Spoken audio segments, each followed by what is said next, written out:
semuanya. Kita lanjutkan pembahasan eh, lingkungan. Kemarin kita sampai mana?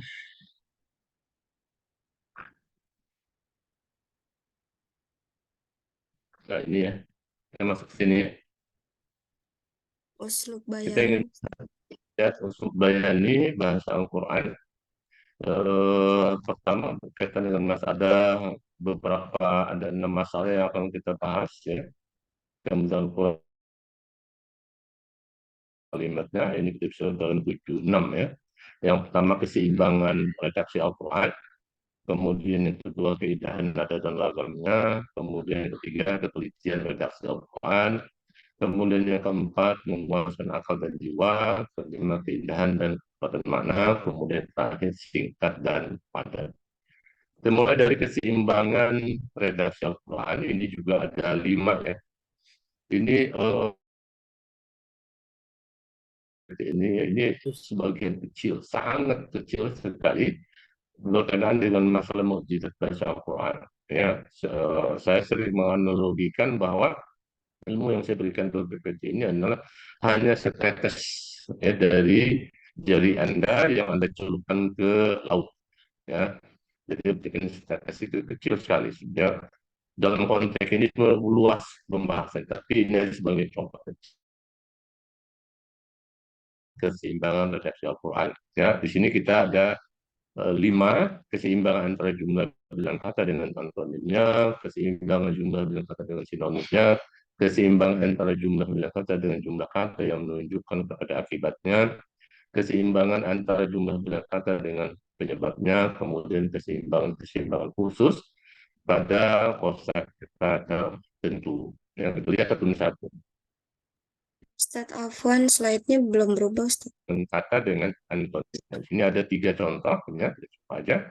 Sebenarnya banyak yang lebih dari sini.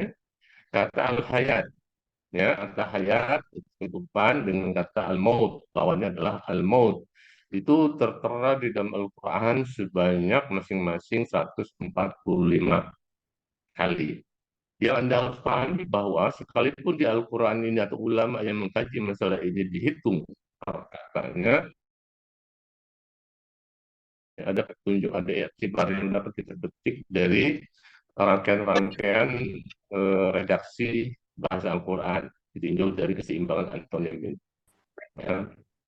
Di sini seperti ayat kali. Ini itu menunjukkan bahwa kenapa ada yang di sini bukan ada kehidupan dengan kematian ini, ya itu tadi yang kita kenal di dalam bahwa kita hidup di dunia dan akhirat kan gitu. Jadi di dunia akhirat kita kematian ya, dari kehidupan dengan kematian. Jadi kalau sudah sampai kematian berarti itu sudah berpindah ke alam akhirat gitu ya, dengan dunia dan akhirat kan. Kemudian dari ciptaan anak manfaat, kemudian al-fasad disebut dengan kerusakan. Itu masing-masing 50 kali gitu kan. Nah, ini ada manfaat dan kerusakan ini supaya kaum juga memberikan pemahaman bahwa yang namanya adalah kerusakan. Contoh misalnya, kalau misalnya antonim itu kan antara alim dengan jahil. Ya, orang bodoh, orang yang berilmu dengan orang yang bodoh. Nah, orang yang berilmu itu jelas memberikan manfaat, kan begitu. Sementara orang jahil itu memberikan kerusakan, mengakibatkan sebuah kerusakan, gitu ya. Nah, itu artinya ini kan aku memberikan apa saja. Ya, apa saja yang pentingnya itu ya baik dari baik dengan kan ataupun juga hal-hal yang lain itu yang memberikan manfaat, kemudian ini ada yang memberikan kerusakan. Kemudian yang ketiga al-kufur. Kufur itu tidak pakai bentuk makrifah ya, itu lawannya adalah al-iman, lawannya adalah al-iman. Nah, di sini antara makrifah dengan makrifah itu artinya kufur dengan iman ini suatu hal yang sudah pasti. Konteks kufur pada Allah SWT tidak mengakui, gitu kan, ya, tidak mengakui kekayaan Allah, sementara kalau iman lawannya. Jadi lawan kata ini juga jadi kufur di sini. Ketika dikatakan kufur dengan iman, bahkan kufur itu pun nikmat. Kalau orang kufur nikmat kan tidak ada bahasa yang disebut dengan kufur, dan sifat kemudian kufur dan kafir kemudian gitu satu. Jadi kalau kufur nikmat boleh jadi dia muslim, orang yang beriman, tapi dia cuma hanya mengingkari nikmat. Apa yang dia dapatkan itu sebenarnya dari Allah Subhanahu Wa Taala, tidak mensyukuri nikmatnya. Tapi dalam konteks ini kita ya al-kufur dan iman ini berkaitan dengan masalah keesaan, pengakuan keesaan Allah atau disebut dengan tauhid uluhiyah. Ya, jadi al-kufur di sini adalah dia tidak mengakui keesaan Allah, sementara iman adalah mengakui keesaan Allah Subhanahu wa taala. Jadi di situ ya, ketika kita memahami Antonius ya Antonius Antonius dan ini menjadi kajian ya, kajian karya ilmiah baik di tingkat S1, S2, S3 itu banyak dia mengaji berkaitan dengan masalah antonim ya, antonim dalam dalam Al-Quran ya. Nah sebenarnya ada tidak pembahasan khusus di dalam Al-Quran itu sebenarnya memberikan informasi bahwa dalam bahasa itu yang disebut dengan antonim bukan dari aspek ini aja nih, bahwa bentuk kata yang berbeda dan maknanya juga berbeda. Tapi di dalam bahasa Arab itu ada satu kata memiliki dua makna yang bertolak belakang yang disebut dengan antonim gitu. Nah itu hanya ada di bahasa Arab. Ya, ada sebagian kata. Jadi antonimnya bukan dalam bentuk katanya, antonimnya dari aspek maknanya, ya, dari aspek maknanya, dari si maknanya. Di Al-Quran ada kata kuru, salah satu kuru. Tiga kata kuru itu adalah bermakna head dan bermakna suci. Itu antonim. Ya, jadi kalau tiga kali head atau tiga kali suci gitu. Itulah antonim awal ya yang dipahami dalam bahasa Arab. Jadi antonim di dalam bahasa Arab itu ada satu kata yang memiliki dua kata yang banyak banyak banyak contohnya banyak sekali ataupun juga antonim yang kita kenal ini yang sekarang ini atau yang dikenal juga di bahasa-bahasa lain. Jadi kan dua kata ya dan mengandung dua makna yang bertolak belakang gitu. Yang maknanya bertolak belakang tapi dari dua kata yang berbeda. Nah, ini nanti ada pembahasan khusus yang berkaitan dengan masalah ini. Kemudian yang kedua, keseimbangan. Di sini ada kata harsu membajak sawah dengan az-zira'ah pertanian. Itu masing-masing terbilang pada satu. Kemudian Al-Quran, Al-Wahyu, Al-Islam. Itu masing-masing terbilang 70 kali. Kemudian Al-Jahru dengan Al-Anbiya masing 10 kali. Jadi ada juga kosakata-kosakata di dalam Al-Quran itu ya berkaitan dengan masalah sinonim. Ya. Nah, antonim dan sinonim ini itu makanya Al-Quran atau Al-Quran itu gaya bahasanya tidak bisa diselingi, ya, tidak bisa ditandingi oleh siapapun juga. Coba Anda lihat misalnya karya-karya tulis misalnya. Ada tiga misalnya eh, novel misalnya. Ya, misalnya karya sastra novel misalnya. Di situ ada kata misalnya tadi yang antonim cinta dengan benci. Apakah penulis itu bisa menyeimbangkan benci tadi? Itu keseimbangan di situ. Nah itu kan nggak gampang, sulit. Dan tidak pernah terpikir untuk menyeimbangkan itu kan gitu. Ya, kalaupun mereka terpikir mungkin dia menimbulkan kesulitan di dalam merangkai katanya. Jadi lebih apa lagi nih? Ya untuk memunculkan kata cintanya dalam hal apa nih, dalam situasi apa nih, ketika memunculkan benci dalam hal apa nih, dalam macamnya itu ya itulah. Dan termasuk juga yang berkaitan masalah sinonim, kata bisa jadi tiga kayak Quran, Wahyu dan Islam. Ya dalam sinonim ini menunjukkan bahwa yang dikatakan sinonim itu tidak hanya satu kata dan kata dua kata, bisa jadi lebih, bisa jadi empat, bisa jadi lima dalam bahasa, bisa jadi tujuh, bisa jadi itu dia bersinonim gitu. Disebut dengan sinonim ya, bisa jadi sinonim itu muncul dari kata sifatnya seperti misalnya kata asat misalnya ya, kata asat asat gitu. Nah kalau ulama mengatakan bahwa ini memang sinonim tapi bahasa yang digunakan itu adalah bahasa yang mengarah pada sifat singanya gitu. tapi itu tetap bilang singa gitu. Maknanya adalah singa gitu ya. Kemudian di samping itu, sinonim ini juga kalau kita lihat ayat ini misalnya, ya, ketika Anda melihat ada sebuah sinonim, boleh jadi sinonim ini dari aspek umumnya. Ketika kita melihat secara umum, tapi ketika kita melihat ayat ya, yang menggunakan kata ini, gitu kan? Di situ ada makna detailnya, ada makna detailnya. Ya, nanti ini juga ada bagian kajian sendiri terkait masalah relasi, ya, relasi makna, relasi bahasa, itu ada makna detailnya. Gitu. Makanya heran juga kalau nanti Anda temukan bahwa ada ulama yang mengatakan bahwa tidak ada fenomena sinonim dalam bahasa. Atau juga jadi yang mengatakan tidak ada sinonim bahasa itu sebenarnya melihat makna detailnya. Sementara kalau yang setuju dengan adanya sinonim itu menunjukkan makna umumnya. Saya kasih contoh misalnya kata koma dengan wakofa. Kata koma dengan wakofa itu secara umum maknanya sama. Orang bilang berdiri sama-sama berdiri. Tetapi kalau kita melihat makna detailnya itu ada perbedaan. Perbedaan dari proses berdirinya. Ya, dari proses berdirinya. Kalau Anda katakan misalnya komal ustaz amal alami fil fasli. Kemudian ada yang katakan komal rujulu, ya, misalnya komal rujulu amama babil fasli. Itu kalau yang pertama logis. Sementara kalau yang kedua tidak logis itu. Ya, tidak logis. Komal rujulu akan koma itu ya proses berdirinya dari duduk berdiri. Sementara kalau Anda gunakan kata koma rojulu ama memabil fasli, itu nggak logis. Nggak logisnya apa? Nggak logisnya iya. Masa sih di depan kaos itu ada orang yang duduk di situ, kemudian langsung berdiri kan enggak. Pasti proses berdirinya itu bukan dari duduk. Kalau kita melihat, kemudian kita lihat ada orang yang berdiri di pintu. Misalnya duduk. Tapi proses berdirinya dari jalan, habis dari jalan. Oleh karena itu, pilihan kata yang tepat itu adalah wakofan. Jadi waqafa rajulu amama babil pasti.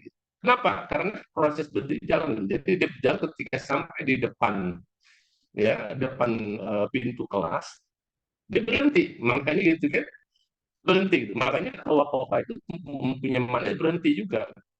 Artinya berhenti kelas. Kemudian kita melihat dia berdiri gitu kan, sedang berdiri. Makanya bilang waqafa. Gitu. Ya, orang tidak melihat proses berjalannya, orang melihat proses dirinya gitu. Dia berdiri dulu segala macam gitu kan, baru menerus lagi jalannya begitu. Jadi kalau dilihat dari wakafah dengan koma makna umumnya boleh jadi disebut dengan sinonim. Gitu. Tapi kalau makna detailnya itu tidak ini karena di dalam penggunaannya ada perbedaan. Ya, jadi mana detailnya beda, mana umumnya boleh jadi sama. Gitu. Ya, jadi sinonim. Jadi kemudian sinonim juga membantu juga sih. Karena begini, ada cerita akar bahasa Arab. Dia itu lidahnya cadel, nggak pandai mengucapkan huruf ro, r, gitu kan. Karena cadel ya, huruf ro-nya ya nggak bisa. Dia itu kalau berbicara, ya kalau berbicara, ya kecuali kalau dibaca Quran nggak bisa dihindari loh baca Quran. Kalau dia berbicara, dia bisa menghindari huruf ro, ini kan huruf ro. Menghindar huruf ro. Kenapa? Karena kalau dia pakai ro, cat yang nggak jelas hurufnya. Jadi kayak ro itu menjadi L nanti bacaan. Jadi artinya apa? Arti sinilah sinonim itu berperan. Kata yarju. Kenapa kata yarju? Karena di situ ada ro-nya. Dia lebih suka menggunakan kata ya'udu. Ada ya'udu misalnya gitu. Ya, dia kena gitu. Jadi ya'udu minal marfasa bersama tidak menggunakan itu. Nah, itulah salah satu kelebihan kalau ya, ada sinonimnya di dalam bahasa. Ya. Nah, di dalam Al-Quran itu banyak sekali nih, ya, banyak sekali. Dan banyak buku-buku yang baik dikaji oleh ulama-ulama klasik dulu maupun sampai sekarang pun juga masih mengkaji masalah sinonim. Set of Kemudian yang kedua, berikutnya keseimbangan antara jumlah bilangan kata dengan jumlah kata yang menunjukkan pada akibatnya. Ya, ini juga banyaknya sebagai hudan dinas ya, tiba ya seperti misalnya kata bukhlu, al-bukhl, pikir, kerugian. Ya, jadi masing-masing kita bilang 12 kali. Jadi kalau orang pikir itu artinya ya kerugian, kerugian apa? Bisa kerugian itu bisa di akhirat, bukan kerugian. Begitu kan? Kemudian al-kafirun berakibat tidak neraka. Masing-masing kata terbilang 154 kali. Nah, bisa lihat ya, banyak sekali 154 kali. Ini kan bukti konkret untuk pasti masuk neraka. Kalau dalam bahasa Al-Quran itu kholidina fiha, gitu kan? Kholidina fiha. Ya, selama diberikan kholidina fiha itu pokoknya selama-lamanya masuk neraka, gitu kan? Jadi orang kafir itu akibatnya dia nanti akan masuk neraka dan kholidina fiha. Dan jumlah yang masing-masing itu juga satu kali juga menunjukkan begitu intensnya ya dalam permasalahan orang kafir itu. Jadi kalau Anda tidak yang konteksnya ke ini ya berkaitan masalah keimanan ya berkaitan masalah keimanan yang tidak mengakui keesaan Allah Subhanahu wa taala. Kemudian yang ketiga ini al-fahisha ya kekejian dan berakibat kepada ghadab murka maksudnya murka Allah Subhanahu wa taala. Ini masing-masing kata terbilang 26 kali. Nah, ini juga di sini yang sebetulnya ada itibar kita ini. Ya, itibar ya. Di kelompok masyarakat ada kekejian di situ ya otomatis berakibat Allah itu murka. Kalau Allah murka, maka bencana yang datang. Ya, mereka ditimpa oleh bencana. Maka itu tidak heran kalau ada yang mengatakan bahwa bencana yang timbul di mana saja, termasuk di Indonesia, boleh jadi itu akibat dari murka Allah. Ya. Dan murka Allah itu itu ya contoh konkret misalnya kayak ada gempa di Palu misalnya gempa ataupun juga apa namanya itu yang tanah itu jalan sampai kalau kita melihat kok pohon kelapa jalan sendiri gitu masjid juga jalan kan hancur gitu kan. Nah jadi bencana itu boleh jadi ternyata memang benar ketika ada daerah satu daerah duduknya kan ketika ditanya emang ada apa di sana. Ya, memang di situ ada tempat kekejian, perbuatan maksiat, ada prostitusi, ada minuman koras dan segala macamnya. Makanya tidak heran bencana datang itu akibat dari ada kejadian di situ sih murka Allah. Dan murka Allah ini dimunculkan, diaplikasikan dalam bentuk bencana. Makanya kalau Anda membaca surat-surat yang berkaitan masalah bangsa-bangsa yang itu kan sudah sampai kepada sudah berhak maka lain ya maka berlakulah ancaman Allah sudah mengancamnya ya sudah mengancamnya kepada mereka diancam dengan apa ya diancam dengan itu tadi diancam dengan segala macam bencana ya kenapa karena di situ ada kekejian ada maksiat ada kezaliman perbuatan zalim ya, mereka perbuatan yang ingkar di situ timpalah sebuah musibah aplikasi dari murka Allah Subhanahu wa taala mereka sehingga musnah sama sekali. Ya, nah musnahnya bencananya macam-macam. Kalau anda membaca hukuman-hukuman yang ditimpakan oleh bangsa-bangsa yang dimusnahkan, yang dibinasakan Allah, banyak terangkan. Ada yang berkaitan masalah gempa bumi, ada yang berkaitan dengan angin puyuh, ada dengan angin dingin atau angin asap panas gitu, hawa panas banyak sekali ya ataupun juga yang di apa ya merembes ke dalam seperti misalnya yang ditimpakan kepada korun korun itu kan dibenamkan ke dalam bumi ya di kedua penelitian ya kayak merembes ke dalamnya itu makanya nggak heran juga sekarang ada istilah kata karun kenapa atau karena Allah membinasakan korun dengan hartanya itu dengan dibenamkan ke dalam bumi hanya longsor bukan kalau longsor itu kan tanah nanti orang manusia itu tertimpa tanah ya. Dan ini merembes dalam bumi itu meledakannya sehingga korun dan harta itu masuk ke dalam bumi gitu. Sehingga muncullah yang disebut dengan ya harta ya harta korun maksudnya korun harta karun dan segala macam. Jadi macam-macam ya kaum Ad ya itu bangsa-bangsa diceritakan gitu. Kalau Anda lihat bagaimana kaum Ad misalnya dibinasakan itu dengan angin puyuh dingin dan itu berlangsung 7 malam 8 hari secara terus menerus. Anda bisa bayangkan angin puyuh, angin topan, kemudian juga awannya sangat dingin terjadi selama 7 malam 8 hari secara terus menerus tanpa berhenti. Gitu kan? Makanya kan masih ada yang tersisa. Jadi nanti kan ya, mereka semua bergelimpangan mati. Gitu kan? Ya kan? Kita aja baru berapa menit tadi udah takut nih segala macam. Baru berapa menit, 1 5 menit, orang puluh udah kelimpungan kita gitu. Ini 7 malam 8 hari, masa kita bisa bayangkan bagaimana dahsyatnya, ya dahsyatnya bencana yang ditimbulkan mereka akibat kekejian. Nah, yang perlu Anda pahami ditimpakan oleh muka Allah dengan di ayat yang masalah dianjurkan itu kan Allah la yadlim maka Allah liyadlim Allah tidak menzolim mereka walakin kanu anfusahum yadlim tetapi mereka sendirilah yang menzolimi diri mereka sendiri. Gitu. Jadi bukan berarti Allah menzolim mereka tetapi mereka sendiri yang berbuat zolim terhadap diri sendiri. Artinya apa? Kalau kita berbuat maksiat itu sama saja kita menzolimi diri sendiri. Jadi jadi ada fahsyat, ada batas. Dan banyak contohnya ya kalau ada musibah semua yang terjadi di Indonesia itu banyak sekali. Kemudian yang berikutnya keseimbangan antara jumlah yang kata dengan penyebabnya. Di sini al-israf. Ya, al-israf penyebabnya apa? Asurah, ketergesa-gesaan. Jadi ada pemborosan dengan ketergesa-gesaan. Nah, ini juga kita mau tidak mau boros, ya kita berpikir panjang.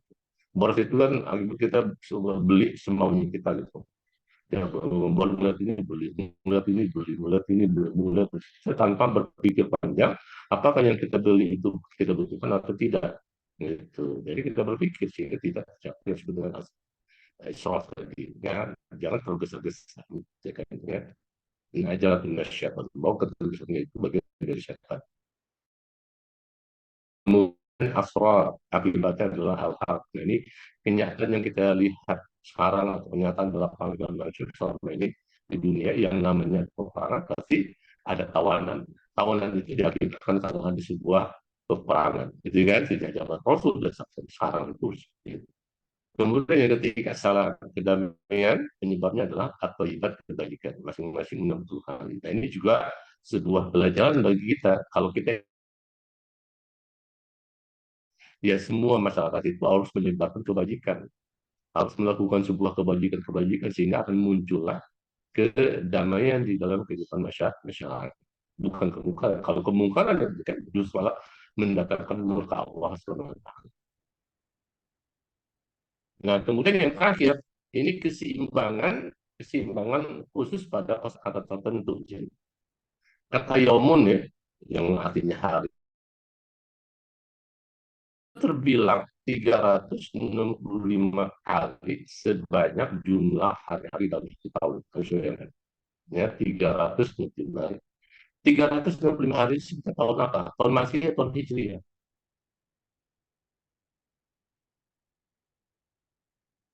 Ya. 365 tahun Masehi atau tahun Hijriah. Halo,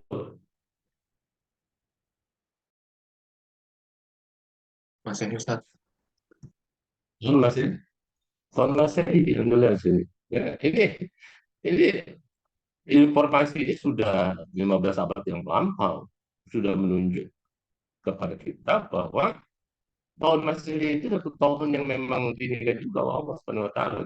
Ini menunjukkan bahwa antara tahun Masehi kedua penanggalan ini Masehi dan Hijriah itu tidak boleh kita abaikan. Ya tidak dengan nama setelah Agustus kan. Maka mereka muncul lebih dulu gitu. 200 tahun sebelum Islam datang sudah muncul, sudah pakai gitu.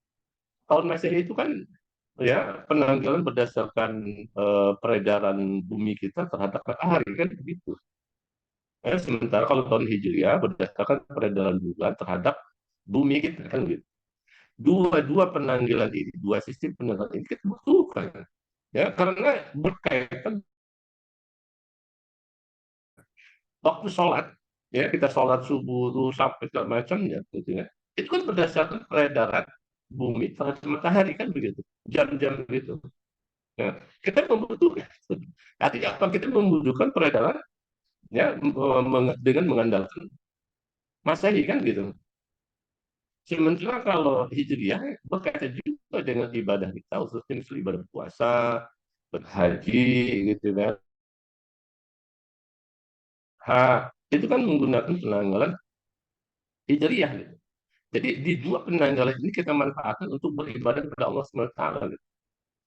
Dalam bulan Hijriah misalnya sudah ditentukan misalnya ibadah haji. Ketika mereka melakukan jalan misalnya pergi ke ibadah haji ke Mekah, ya sholatnya gimana? Apakah sholatnya mengikuti peredaran? Enggak, tidak. Mengikuti peredaran matahari kan gitu. Ya subuhnya tetap ke lingkungan mereka gitu. Karena bumi terhadap matahari dia gitu. Oh mereka tanggal jam sekian kita subuhnya jam sekian mereka jam sekian itu begitu tidak lantas kita menggunakan perhitungan bulan kan tidak gitu ya jadi dua-duanya ya dua-duanya Islam itu memperhatikan dua sisi yang itu cuma hanya saja ketika tahun baru Masehi misalnya ya itu aja di situ aja ya kita bisa bersikap gitu kita kalaupun menyambut penanggalan Nigeria kita kan gitu berintrospeksi muasabah baik jangan asal berpoya-poya ya berpoya berpoya jadi situ aja masalahnya gitu sikap kita aja gitu kita peduli juga jangan menganggap bahwa kita wah seakan-akan Islam itu tidak seakan-akan Islam itu tidak peduli terhadap penanggalan masih salah Islam juga peduli terhadap penanggalan masih ya, itu kasus masalah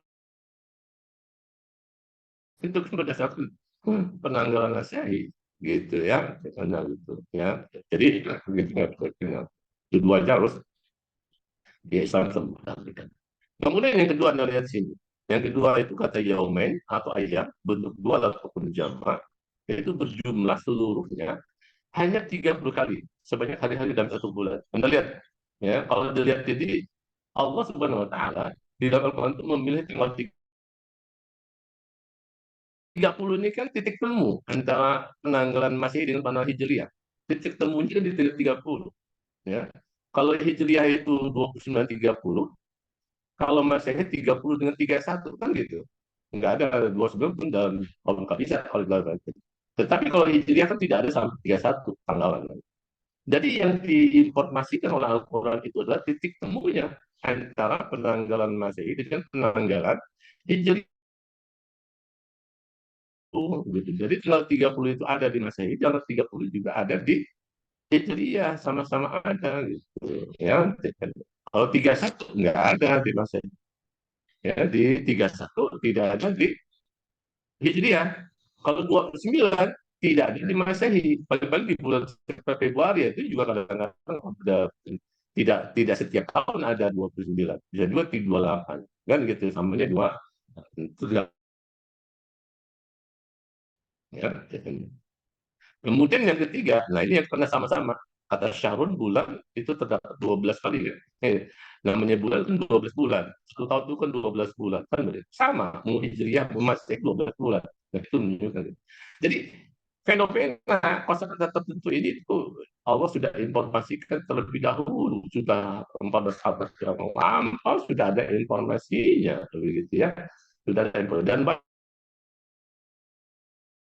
ya gara-gara ini gara informasi hal-hal yang berkaitan dengan keseimbangan ini gitu kan seperti misalnya kayak kalau yang reporter Indonesia yang Aiman apa itu yang Aiman itu kan saya ceritanya itu dia awalnya kafir dia awalnya tai ateis nggak percaya malah Tuhan kemudian dia mendengar sebuah ceramah yang berbicara masalah ini gitu dia tahu segala macam nah dari situ hidayah Allah datang ke diri dia gitu Nah, ini yang pertama, keseimbangan sila redaksi. Kemudian yang kedua, keindahan nada dan laga. Ya. Ayat Al-Quran walaupun bukan syair atau puisi, namun terasa dan terdengar mempunyai keunikan dalam irama dan ritmenya. Sekaligus memiliki keserasian kalimat dalam maknanya yang diimbangi dengan logika yang menyetujui. Hal ini disebabkan oleh huruf dari kata-kata yang dipilih. Dan kumpulan kata-kata itu juga melahirkan keserasian irama dalam rangkaian kalimat yang sangat bermakna dan nada-nada tersebut memberikan psikologis terhadap pendengaran. Ya, contohnya adalah surat At-Toha. Ini yang cukup populer. Ini surat adalah surat di mana Umar bin Khattab masuk Islam, kan begitu. Umar bin Khattab masuk Islam. Kalau kita lihat dari aspek bahasanya, gitu, ya, di sini ada, ingat ya bahwa ini adalah firman Allah bukan, tapi di dalamnya ada nilai-nilai sastra.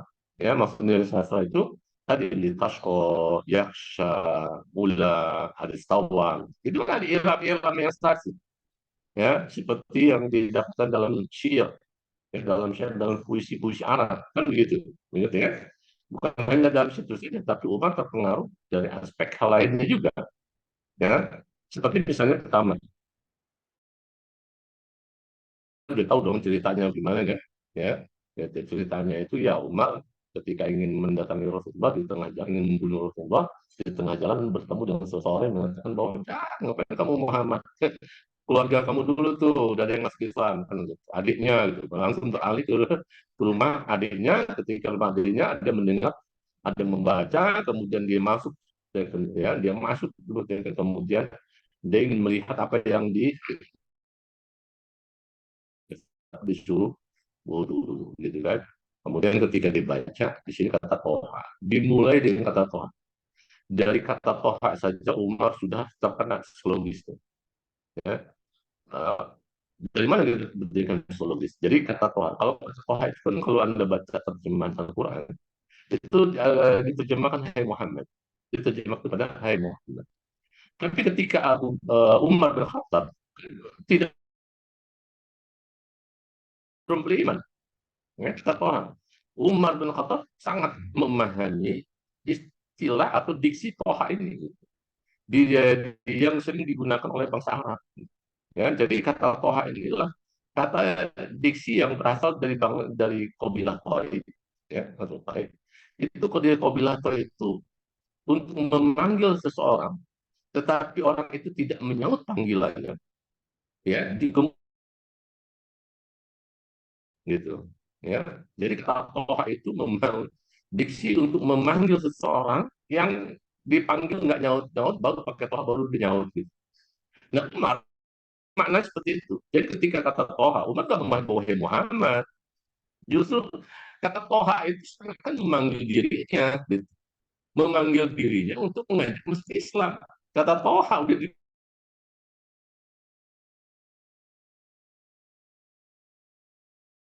tapi yang memanggil, yang mengajak Umar bin Khattab itu masuk Islam, Abu Bakar, Utsman, banyak sekali, ya, mengajak Muhammad, tapi tidak menjawab, tidak pernah menjawab panggilan itu gitu. Tapi ketika dia membaca ayat ini dimulai di kata Tuhan, tersentak hati dia, ini kok memanggil saya nih gitu, ya.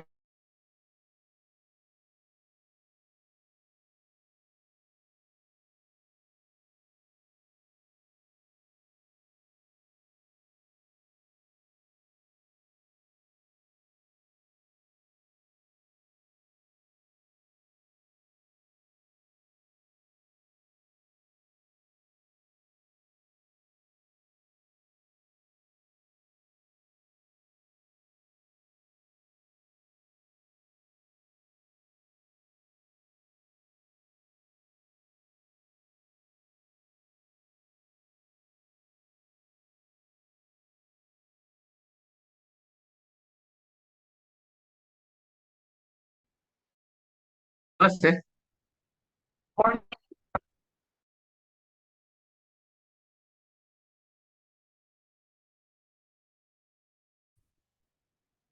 Halo, dengar jelas suara saya?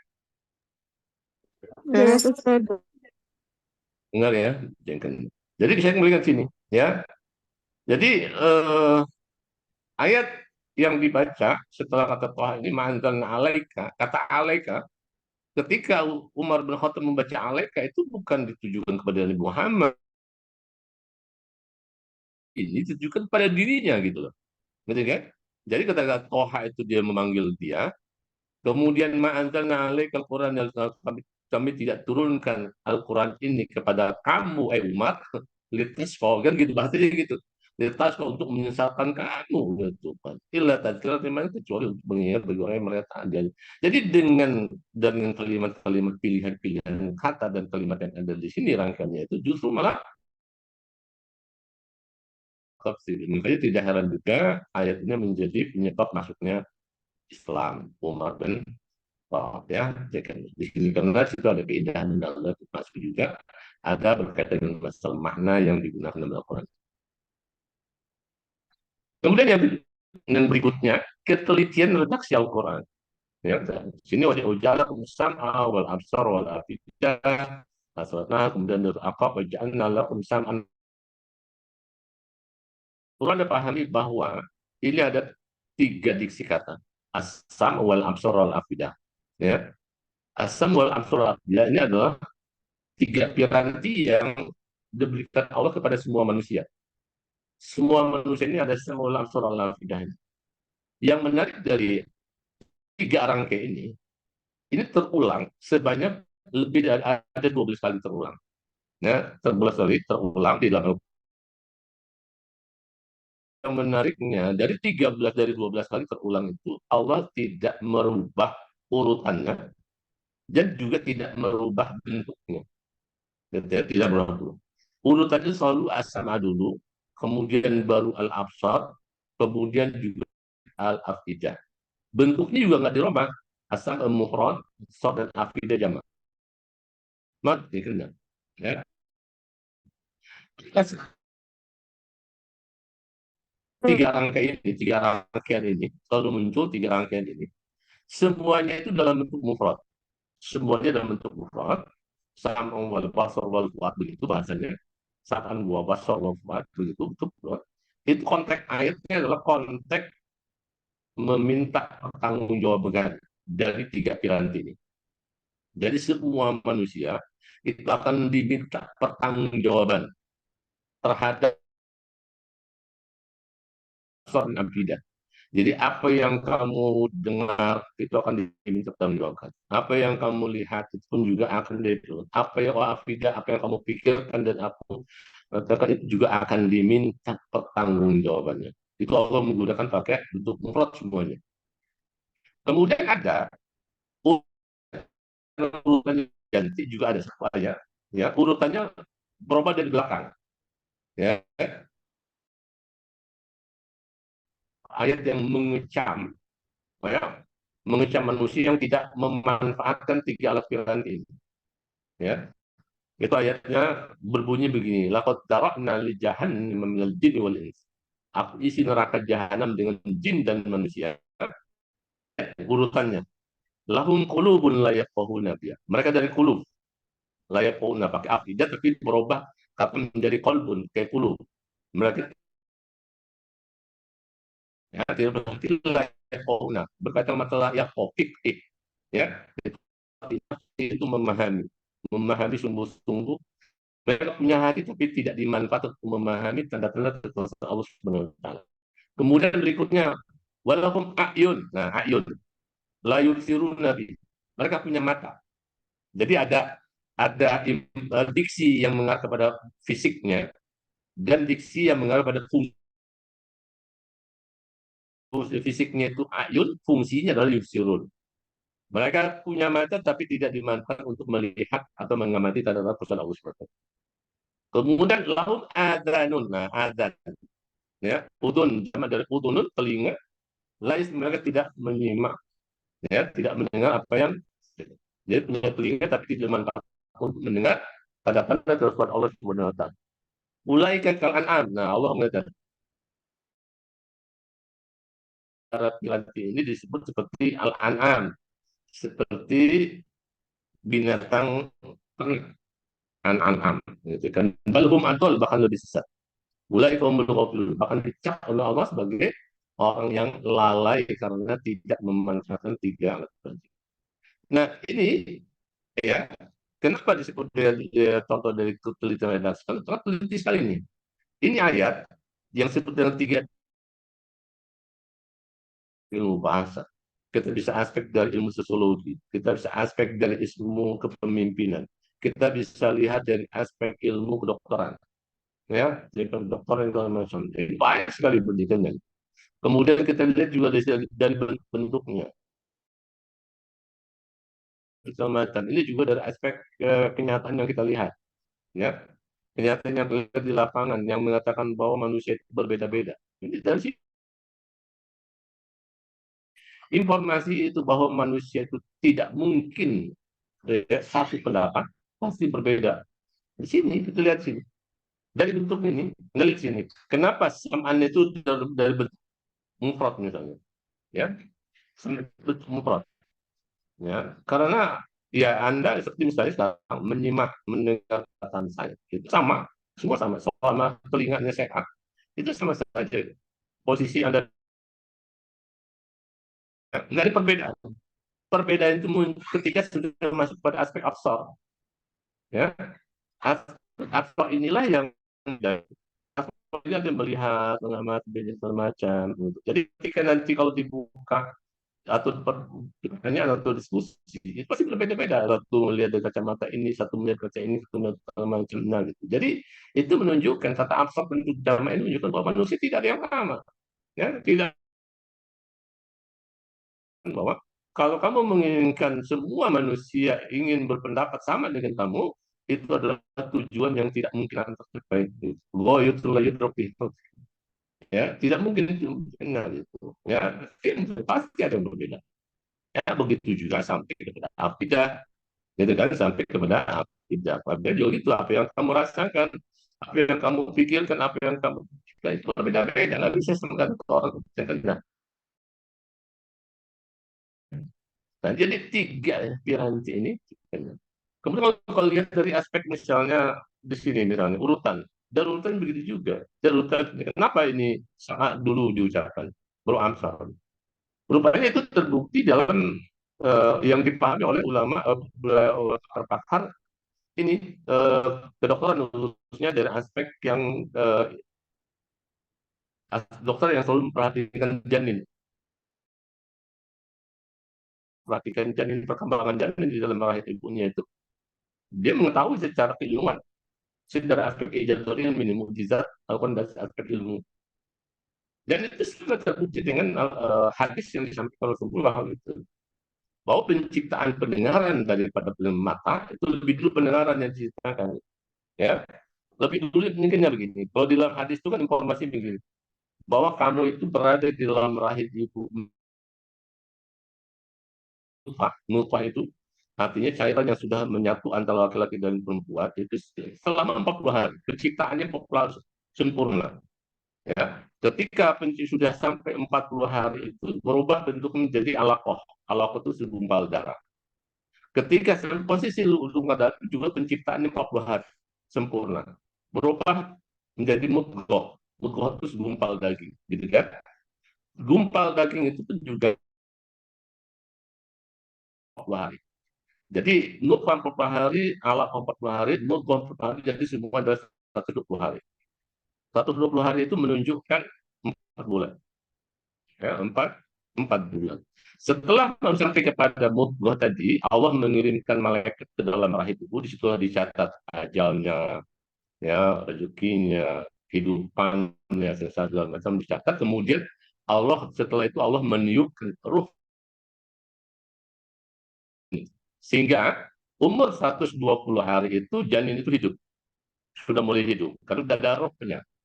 Nah, setelah penciptaan mudghah tadi 40 hari, disitulah mulai penciptaan yang dari aspek bagian atas itu dimulai dari telinganya dulu.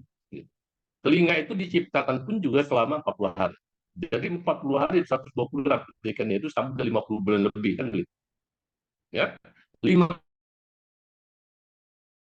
sudah berumur 5 bulan lebih, itu telinganya sudah sempurna, sudah bisa mereka sudah bisa dengar, janin itu sudah bisa dengar selama sehat ya, selama ibunya itu tidak mengkonsumsi obat-obat yang merusak, ya, yang merusak tadi ya sendi-sendi penyakitnya itu sudah sempurna. Makanya tidak heran, tidak heran ada cerita begini, kita ada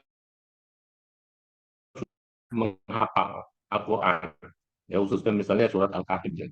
Jadi kalau Anda baca petikannya, artinya anak kecil itu yang ajaib ya dalam Al-Quran. Satu cerita ini yang ini itu ada seorang wanita ketika belum menikah dia sering dan senang dengan surat Al-Kahfi. Ya, saking senangnya ketika sudah menikah itu apa ngidamnya, ya, ngidamnya bukan ingin makan eh, bukan ingin makan mangga ya. Ngidam, ngidamnya itu ingin mendengar bacaan surat Al-Kahfi. Dulu kalau masih bentuk keras kayak gitu ya, kita. Nah, ketika dia mendengar, yang mendengar itu bukan hanya dirinya, tetapi bayinya, janinnya juga diperdengarkan. Jadi ditaruh di perutnya itu didengar segala macamnya. Ya, dan itu terus berulang-ulang didengar segala macam. Bayi itu lahir, ya. Kemudian sudah lahir pun juga masih orang tuanya masih memperkenalkan kaset dengan kaset-kaset belum segala macam. Sampailah anak itu sampai pada fase menirukan. Kan gitu, dalam bahasa itu kan ada fase menirukan. Fase menirukan itu sudah berumur ya sekitar 3 tahunan lah. 3 tahun itu seorang anak sudah bisa menirukan apa yang dia dengar, dia sudah mulai bisa berbicara, mengucapkan sesuatu apa yang dia dengar. Nah, pada suatu saat itu berbunyi, sedang membaca surat Al-Kahfi. Dia itu langsung bisa mengikuti, dan bahkan ketika kaset itu dimatikan, anak itu tetap masih bisa baca, terus menonton. Ketika ketika anak membaca itu, oh bapak oh, ibunya nggak hafal surat Al-Kahfi gitu. Disangkanya anak ini sampai setan atau apa jin atau apa kok bisa ngomong apa nggak paham ngomong segala macamnya sehingga ribut tuh tetangganya banyak ada yang hafal yang ngerti bahwa ini benar mengatakan bahwa masya Allah anak ini sedang membaca surat Al-Kahfi gitu kan jadi bukannya sambil jin apa itu Al-Kahfi. Nah artinya apa kalau kita pikir dari mana dia bisa menghafal surat Al-Kahfi pada umur benar. Nah tentu kalau kita melihat tadi rupanya dari kebiasaan ibunya tadi yang memperdengarkan kaset-kaset di sejak telinga dia sudah sempurna gitu ya. Itulah yang disebut dengan al-qiraah sam'iyah. Jadi belajar dengan menggunakan al-qiraah sam'iyah. Makanya kata sam ini, ya, kata sam ini salah satu metode yang kadang-kadang kita lupakan ini. Metode di dalam belajar dengan menggunakan al-qiraah sam'iyah. Seperti kalian nih, ya, mendengar penjelasan saya, itu Anda sama saja sudah membaca dengan al-qiraah sam'iyah. Ya. Qiraah basuriyah. Dia mengadakan mata. Gitu. Tapi selama kan ya, anak-anak kecil itu kenapa dia bisa membaca Al-Quran atau apa itu kan dia mungkin dari baca kiroas iya kan gitu. Dia belum kenal huruf apa juga nggak kenal segala macam. Kok siapa dari mana? Ya dari kami tadi. Kemudian samia dituduhkan samia dengan kebahasa sehingga dia hafal gitu kan. Nah itu artinya konteks itu. Kenapa itu dahulukan? Kenapa? Ya, dan banyak dari aspek kepemimpinan, dari aspek sosiologi, dari wah ini ya satu hal yang kemudian yang berikutnya membuaskan akal dan jiwa. Ya, manusia itu memiliki daya pikir dan daya rasa, yaitu akal dan kalbu. Dalam berbahasa sulit sekali memuaskan kedua daya tersebut dalam saat yang bersamaan. Iya, kalau kita baca buku karya ilmiah, itu yang dipuaskan adalah kalau kita baca karya siswa novel misalnya, itu yang terpuaskan daya kalbu kita kan gitu. Ya, dari aku. Tapi bagaimana bacaan apa yang bisa memuaskan akal dan mungkin sekaligus. Gitu ya. Nah, disinilah kelebihan Al-Quran. Ya, ayat-ayatnya itu memuaskan akal kita, sekaligus memuaskan jiwa kita juga. Ya, contohnya ini hanya contoh kecil aja. Itu ayat yang berkaitan masalah pencurian. yang berkaitan dengan azaniyatul berzina. Ya. Dari aspek ini aja kita bisa melihat nih, kenapa syarif laki-laki yang mencuri diucapkan terlebih dahulu, ya, berwanita.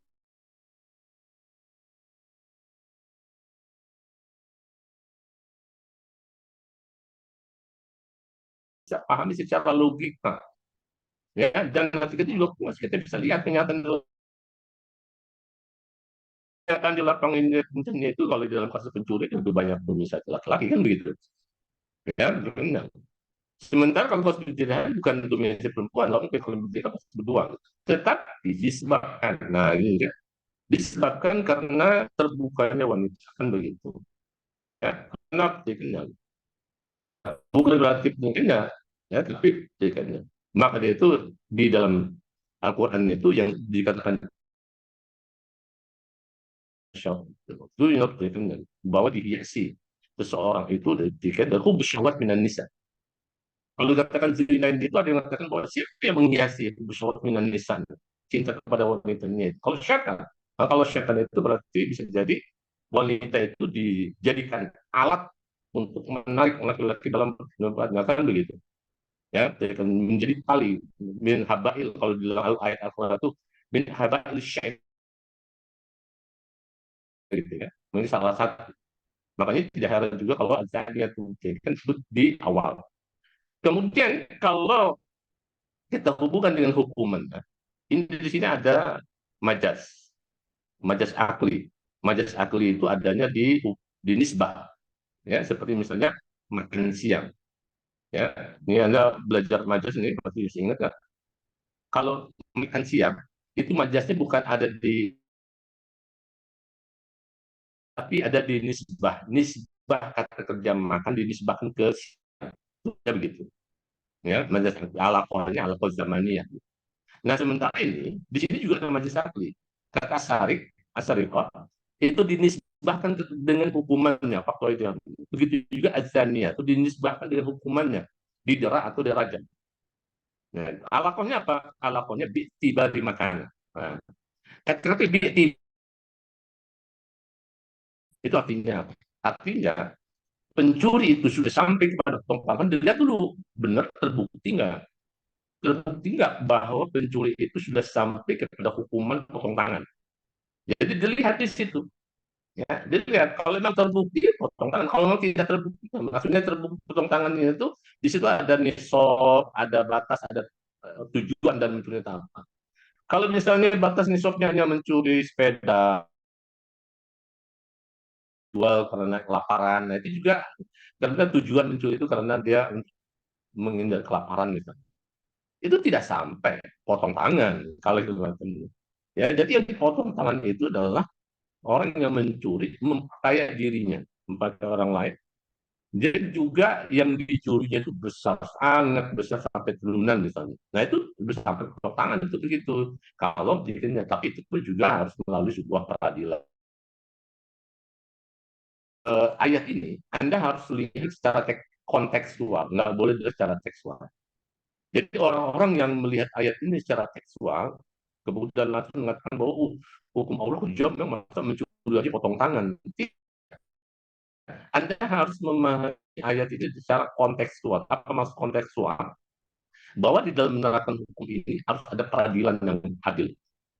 Melalui proses peradilan yang adil, ketetapan memang apakah bisa masa potong tangan ataupun tidak. Gitu kan? Tadi dengan kadar dan nisabnya, tujuannya apa mencuri? Oh, karena kelaparan. Kalau dia mencuri kelaparan itu negara yang disalahin, kan keluarganya sampai tidak lapar, sehingga menimbulkan melakukan sebuah kriminalitas. Jadi hakim itu kan menyalahi pemerintah.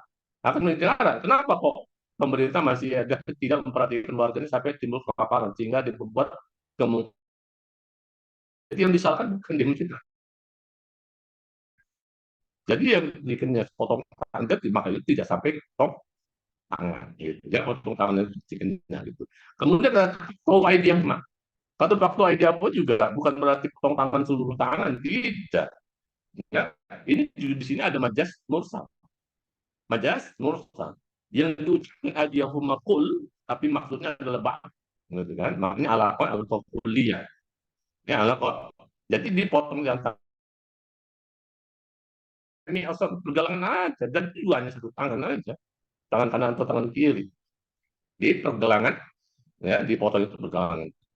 Ya, jadi di sini harus dilihat secara kontekstual, jangan tekstual. Kalau tekstual mengatakan, oh, mau lu kejam, oh, ini kejam. Kalau anda ketemu kejam berarti sama aja anda mengatakan Allah itu kejam, mau dibilang dari. Kalau tidak, justru malah di sini nanti ada adil. Nah, kemudian kalau kita melihat redaksi di ayat azaniyat dari sini adalah ada kata wala ta'khudhukum bihima ra'fatun. Ya, atau tidak boleh diterjemahkan jangan berbelas kasihan pada keduanya. Ya, di dalam kasus pencurian tidak kata ini. Allah tidak seperti ini. Karena emang kenyataannya di lapangan memang tidak ada kasihan. Ya, mana artinya kan gitu. Ya. Yang baru mencuri seperti misalnya ada berita mencuri toa masjid aja. Itu sampai masyarakat ketika pencuri itu ketangkap nggak ada kasihan mereka gitu kan. Itu juga perbuatan yang berlebihan kan sikap itu. Nggak boleh gitu kan. Tetapi dalam kasus perjanjian Allah wanti-wanti ya, jangan sampai beralasan pada keduanya. Kenapa? Ini juga kenyataan di lapangan. Gitu. Ada tidak? Ini di lapangan. Ada nggak seorang laki-laki yang mencuri kehormatan wanita, istilah kosa, kemudian babak belur? Ada nggak babak belur? Seperti kayak mencuri tadi, dibakar hidup-hidup. Justru malah dikawinin. Itu kan, baru untuk bertanggung jawab segala macam. Dan bahkan misalnya ada ketangkap hasil lah, istilahnya kan ada ketangkap hasil misalnya digiring kan yang oleh RW tuh ya, kelurahan misalnya, justru malah dikawinin kan begitu. Ya bukan menerapkan hukum hukum Allah, tapi justru malah dikawin. Makanya ada diingatkan wala ta'khudhukum hukum marah, kamu nggak boleh berbelas kasihan pada keduanya, gitu. Ya. Nah, yang menarik strukturnya, struktur, strukturnya ini Anda kenal kan, sudah belajar jumlah fi'liyah dalam nahu, belajar nahu satu. Jumlah itu kan ada tiga pola. Ada pola pertama itu fi'il, fa'il, maf'ul bih. Pola kedua fi'il, maf'ul bih, fa'il. Pola ketiga maf'ul bih, fi'il, fa'il. Nah, ayat ini menggunakan pola yang kedua, yaitu fi'il, yaitu ya'khud, kum, kemudian fa'ilnya ra'fatun. Nah, Allah tidak menggunakan pola yang kedua, ayat pertama. Allah tidak mengatakan wala ta'khudhu bihima ra'fatan. Allah tidak mengatakan begitu. Wala ta'khudhu bihima ra'fatan. Ya, tapi Allah wala ta'khudhu bihima ra'fatan. Jadi kum, kamu itu menjadi objek. Ya, di sinilah ada artinya. Di sini yang seperti hudan memuaskan. Hudan dinasnya di situ ketika kita tidak mengkaitkan dengan masa perzinahan. Artinya kalau pola yang kedua kita terjemahkan itu mengikuti polanya. Itu artinya kan kalau kita Anda baca terjemahan jangan tulis kasihan pada keduanya. Kalau kita mengikuti terjemahan dalam bentuk polanya, jangan sampai belas kasihan menguasai diri kamu. Itu terjemahannya. Jangan menguasai diri kamu. Kalau belas kasihan sudah menguasai diri kamu, makanya hukum Allah terhadap orang yang berzina itu nggak dilaksanakan. Nah, itu yang diwanti-wanti oleh Allah SWT. Nah, kalau kita melihat kenyataan di dalam diri seseorang, kata rofa itu kan bukan satu-satunya perasaan yang ada dalam hati kita. Di situ ada rasa cinta, rasa benci, rasa takut, rasa cemburu, macam-macam perasaan. Allah ingin mengatakan dan linnas di sini, ya, petunjuk bagi manusia ini, semua perasaan yang ada di dalam hati kita jangan sampai menguasai diri kita. Gitu. Jadi jangan sampai cinta kepada anak menguasai kamu, jangan sampai ya marah kepada anak menguasai kamu, dan ini hanya bisa dalam bentuk yang ketiga, pola kedua. Itu kalau pola itu bisa diganti macam-macam. Tapi kalau pertama misalnya wala ta'khudhu, Anda nggak bisa merubah wala ta'khudhu bil walidaini ubban, nggak bisa. Wala ta'khudhu bil auladi godoban, nggak bisa. Rusak maknanya. Maknanya nggak logis. Ya, logisnya itu ketika menggunakan redaksi atau pola yang kedua, Anda bisa ganti wala ta'khudhukum bil walidaini hubbun wala ta'khudhukum bil auladi ghadabun wala sebuah perasaan, artinya Anda tidak boleh marah menguasai kamu. Kalau ya marah kepada anak sampai menguasai kamu, anak baru berbuat sedikit salah udah main tempel aja, pukulan segala macam. Nah, akan terjadi seperti itu. Cemburu juga tidak boleh sampai menguasai diri kamu. Kalau cemburu sudah menguasai diri, kan kita lihat banyak kejadian membuat membunuh dan lain sebagainya. Ya, membuat termasuk takut. Kalau ada orang yang trauma, misalnya naik lift, kemudian terjebak di lift berapa menit aja, kemudian sudah takut, sudah trauma, nggak berani lagi naik lift, itu artinya dia sudah dikuasai oleh rasa takutnya. Jadi rasa takut sudah menguasai dirinya sehingga trauma. Itu yang tidak boleh, ya, yang tidak boleh dilakukan. Jadi Al-Quran itu mengajarkan pada kita tidak boleh begitu. Kitalah yang harus menguasai perasaan kita, menguasai perasaan kita menguasai perasaan benci kita menguasai rasa marah kita. Jadi kita yang menjadi bosnya, bukan kita diperbudak oleh perasaan kita. Itulah inti dari redaksi ya, seperti itu. Ya. Jadi ayat-ayat di sini kalau kita lihat akal kita terpuaskan, jiwa kita juga terpuaskan. Kemudian yang berikutnya, ya, yang berikutnya misalnya di sini ada eh, surat Az-Zumar nih, saya lupa 70 dengan 72 atau 71 dengan 73 saya lupa. Di sini ada wasiqal ladzina kafaru ila jahannam zumara. Wasiqal ladzina taqaw rabbuhum ila jannati zumara. Kan ada kemiripan, ada sama ya. Ya, redaksi struktur ayatnya sama, cuman bedanya di maknanya aja. Satu berkaitan dengan orang kafir yang digiring ke neraka, satu orang yang bertakwa digiring ke surga. Ada kemiripan. Hatta idza Putiat abu-abuha, wa putiat abu-abuha. Ya. Jadi ini ayat ada kemiripan, tapi ada perbedaan. Perbedaannya di mana? Perbedaannya dari ayat putus yang berkaitan masalah. Kalau mananya ya beda, jelas beda, satu orang kafir, satu orang itu ya orang yang bertakwa. Tapi perbedaannya itu ada di huruf waw. Coba anda perhatikan huruf waw. Ya, yang orang kafir, aku udah jangan cuma hatta tidak jauh. Putiat abu, nggak ada wawnya.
Ya, satu dua. Nah ini wow di sini dengan wow ini sebenarnya menjelaskan keadaan pintu neraka dan surga. Ya, untuk bisa lebih memahami saya analogikan begini. Ya, ada kita ini kita giring sama-sama. Orang yang mencuri itu kita giring sama-sama, kita bawa sama-sama ke kita tidak jauh. Ketika kita sampai ke penjara, nah lihat keadaan pintunya tertutup atau terbuka, pasti tertutup. Karena penjara. Ya, penjara kalau terbuka pintunya banyak yang kabur kan begitu. Pasti keadaan pintunya tertutup, kemudian baru dibuka. Gitu kan? Itu kalau di neraka seperti itu. Sementara kalau yang Anda giring misalnya, ya, kita menggiring seseorang yang ditunggu-tunggu oleh keluarga Anda. Kita giring rumah Anda, keadaan pintunya tertutup buka, pasti terbuka. Dan bahkan sudah ada orang yang menunggu di depan pintu itu. Ini mana nih datang satu. Nah gitu ya. Jadi wow di sini menunjukkan bahwa pintu surga itu sudah terbuka. Ya.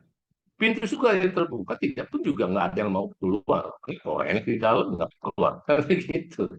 Ya, kalau neraka ditutup tadi ya secara logika ya, kan ya. Ya, keindahan dan ketetapan makna itu walaupun hanya sebatas huruf, apalagi kalau lihat dari aspek strukturnya, keindahan dan ketetapan makna sama sih. Ya, ini berdasarkan konteks tuturannya. Satu karena berhadap orang kafir, satu berhadap dengan orang yang sudah beriman, gitu kan? Yang satu berarti kan yang mengatakan dulu, jadi kenapa kamu dulu sudah datang tuh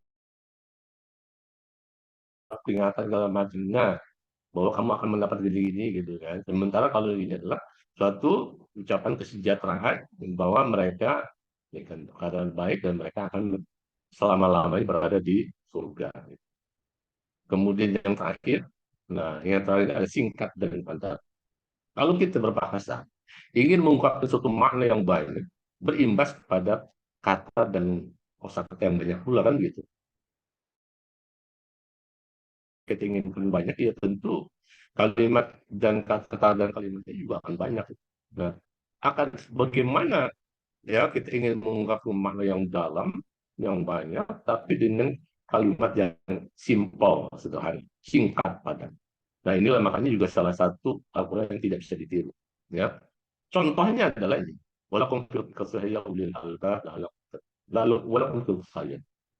Ini kemudian yang Al-Quran adalah bahasa yang populer di zaman jahiliyah. Jadi zaman jahiliyah itu bahasa ini populer. Kenapa? Karena zaman jahiliyah juga menerapkan hukuman mati. Ya, hukuman. Jadi al-qatlu an itu artinya pembunuhan dapat dicegah dengan pembunuhan lain. Artinya orang yang membunuh hukumannya harus mati sehingga dia tidak membunuh lagi. Ya, dihukum mati. Sebab kalau orang membunuh lagi, akan membunuh lagi berulangkan satu kali dua kali seperti yang di Indonesia terjadi seperti dulu pada abad tahun 70-an begitu. Ada siapa itu disebutkan ada Tasdut atau apa gitu ya. Dia membunuh. Itu kemudian hukumnya penjara. Nanti ketika keluar penjara dia membunuh lagi. Dihukum lagi penjara berapa tahun segala macam. Ketika keluar membunuh lagi. Nah itu yang tadi gitu ya. Itu kalau gitu kan. Al-Qatlu al-Qatlu. Tetapi redaksi yang dipilih zaman jahiliyah al-Qatlu, Anda lihat Qatlu ini diksi keras. Kata kota yaktul membunuh. Sementara ketika Islam ya, Islam juga mengandung hukuman mati. Ada hukum mati juga. Walaupun fil kisos ya hanya. Kisos itu juga diksi yang pertama kali mereka dengar orang Arab. Belum pernah mereka pertama kali. Dan kisos di sini itu juga hukuman mati. Hukuman ya membunuh dibasuh dengan bunuh. Ya, boleh disebutkan macam mati setimpal. Hukuman yang setimpal. Ya, hukuman yang setimpal begitu. Tetapi di dalam kisos ini ada keadilan gitu ya, ada keadilan. Jadi kisos ini bukan diksi kata, diksi yang halus, tapi juga mengandung keadilan di sini. Artinya apa? Keadilan ya. Keadilan itu sampai diterapkan sampai ketika akan dieksekusi. Sampai dieksekusi pun ya dia masih waris korbannya itu ditanya, apakah Anda mengampuni orang yang telah membunuh salah satu anggota Anda atau tidak? Kalau mereka mengatakan tidak, ya udah dilaksanakan eksekusinya, hukuman mati pancung. Tapi kalau mereka mengampuni, itu tidak terlaksana hukuman pancungnya. Diganti dengan hukuman ganti rugi. Ya, tidak langsung. Kenapa? Karena ada yang gitu. Jadi di situ sampai tingkat keadilan itu sampai ditanyakan. Supaya apa? Supaya tidak terjadi dendam, tidak lagi merasa ya wah hatinya juga karena orang yang kalau kita kan enggak, orang yang membunuh sampai segala macam dukung cuma hakim memutuskan itu kemudian keluarga korban itu wih berontak saat marah gitu. Kenapa? Karena tidak puas melihat orang yang membunuh anaknya diganjar dengan sekian tahun penjara aja gitu ya. Nah, disitulah keadilan Islam itu ya jalan. Jadi ini kalau kamu membaca tafsir fi Zilalil Quran ya, karangan Syekh Qutb, ini ayat yang simpel begini, ini dikaji dipanjang karena kata ada ayat di sini. Jadi walaupun dalam Kristus itu ada kehidupan dari segala macam kehidupan aspek. Gitu. Jadi kalau di dalam konteks membunuh, dalam konteks mencuri, dalam konteks hukum kisah lain dalam itu kalau aman, ya. Makanya kalau di Saudi Arabia dulu di zaman saya di Madinahnya itu kita dapatkan penukaran uang di jalan kayak orang jual rokok tengah jalan, kaki lima, digantung lagi duitnya, pakai benang kemudian digantung-gantung. Itu duit semua itu, duit dari berbagai bangsa untuk kita tukar tinggal gitu aja. Jadi penukaran uang itu kayak orang jual rokok tengah jalan, bukan di gedung, bukan di ruang segala macamnya. Kalau sekarang sih iya lebih, kalau sekarang lebih banyak itu karena untuk supaya rapi ya, jalanan tidak ada pedagang ya, kaki lima gitu. Kalau dulu ya ada kaki lima gitu. Coba kalau di Jakarta begitu, wah nggak rampok habis gitu. Ngasih tampok. Nah, hukum case jalan. Gitu. Hukum potongan kan berjalan, hukum case berjalan. Itu sehingga ada yang berani coba-coba makanya gitu ya. Jadi disitulah jerak ya, hukuman untuk itu mengandung kejerahan bagi gitu. Jadi inilah contoh dari singkat, tapi maknanya sangat dalam. Inilah dia bab 3 kita sudah selesai mengkajinya. Insya Allah nanti ya kita jadi bab keempat dulu ya. Nanti setelah bab 4 selesai baru kita UTS. Ya, setelah ini nanti bab 4. Ya, bab keempat berkaitan dengan macam-macam makna. Baik, ada yang ingin ditanyakan silakan kalau ada yang ingin bertanya.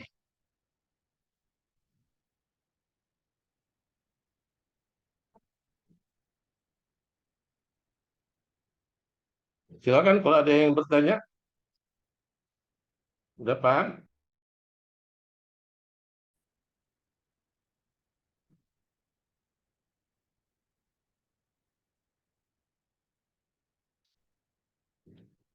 Kalau tidak ada yang bertanya dan juga waktu juga yang sudah membatasi kita, kita sudahi pertemuan kita. Insya Allah minggu depan kita sambung ke bab keempat. Ya, gitu ya. Baik, kita tutup dengan baca Alhamdulillah. Alhamdulillah Rabbil Alamin. Alhamdulillah.